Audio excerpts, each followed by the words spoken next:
আল্লাহ মালাকুল মাউত কে বলবেন, মালাকুল মাউত কি অবস্থা? বলবে সব শেষ।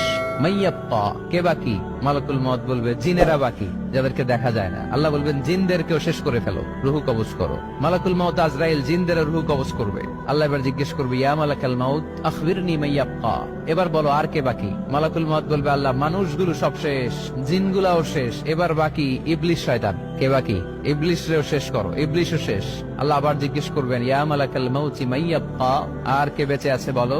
মালাকুল মাউত বলবে, আল্লাহ আপনার কথা অনুযায়ী পৃথিবীর সব মানুষের রুহ কবজ করলাম, সব জিনদের রুহ কবজ করলাম, ইবলিসের রুহ কবজ করলাম, এখন আছে শুধু ফেরেশতা। আছে কারা? যাও ফেরেশতাদের রুহ কবজ করো। ফেরেশতাদের রুহ কবজ হয়ে যাবে। এবার আল্লাহ জিজ্ঞেস করবেন, ইয়া মালাকাল মাউত আখবিরনি মাইয়াব্বা। মালাকুল মাউত বলবে, আল্লাহ আপনার কথা মতো ধরে ধরে সব শেষ, ফেরেশতাও শেষ, 4 জন ছাড়া। কয়জন ছাড়া? জোরে বলেন, কয়জন ছাড়া? ইসরাফিল, জিব্রাইল, মিকাইল, আজরাইল। আল্লাহ এই 4 জন আমরা বাকি। আল্লাহ বলবে, যাও ইযহাব ইনতালিক ইলা জিবরিল ওয়াকবাদ রূহা, জিব্রাইলের রূহ কবজ করো। ইযহাব ইলা ইসরাফিল ওয়াকবাদ রূহা, ইসরাফিলের রূহ কবজ করো। ইযহাব ইলা মিকাইল ওয়াকবাদ রূহা, রূহ কবজ করো। ওই 3 ফেরেশতাও শেষ। এবার আল্লাহ তাআলা জিজ্ঞেস করবেন, ইয়া মালাকাল মাউত আখবিরনি মাইয়াব্বা, হে মালাকুল মাউত আর কে বাকি আছে বলো?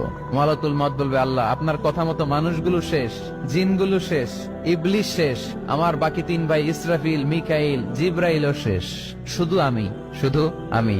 আল্লাহ বলবেন, কেউ নাই? মালাকুল মাউত বলবে, না আল্লাহ কেউ নাই। এবার আল্লাহ তাআলা বলবেন, মালাকুল মাউত তুমি তো সবাই রে মারছো, এবার তুমি মরো, এবার তুমি মরো, তুমি মরো। শোনার সাথে সাথে মালাকুল মাউতের কাঁপুনি ছুটে যাবে, খিঁচুনি এসে যাবে ভয়ে। আল্লাহ বলবেন, কাঁপুনি দিয়ে তো লাভ নাই, কারণ কুল্লু নাফসিন যায়িকাতুল।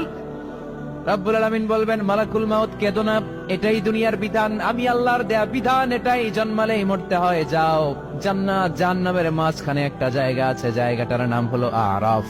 এই আরাফের মধ্যখানে যে দাঁড়া, ওখানে যে মালাকুল মাউত কাঁপতে থাকবে। মালাকুল মাউত বলবে, আল্লাহ সৃষ্টির শুরুতে যদি জানতাম, সৃষ্টির শুরুতে যদি জানতাম সবাইকে মৃত্যুদান করার পরে, রূহ কবজ করার পরে আমাকেও মরতে হবে, তাহলে এই কঠিন দায়িত্বের ব্যাপারে আপনার কাছে ক্ষমা চাইতাম। আজকে আমারও যে ভাগ্য বরণ করে নিতে হবে সৃষ্টির শুরুতে, আমি এটা কল্পনাই করতে পারি নাই। আল্লাহ বলবেন, নো টক, মুত ইয়া মালাকাল মাউত, মর, মরে যা, মুত, মরে যাও।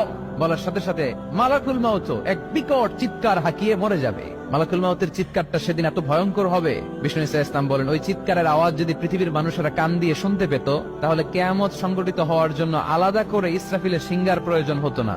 ওই চিৎকারের আওয়াজে প্রতিটা মানুষ কানের পর্দা ফেটে ওই জায়গায় লাশ হয়ে পড়ে যেত।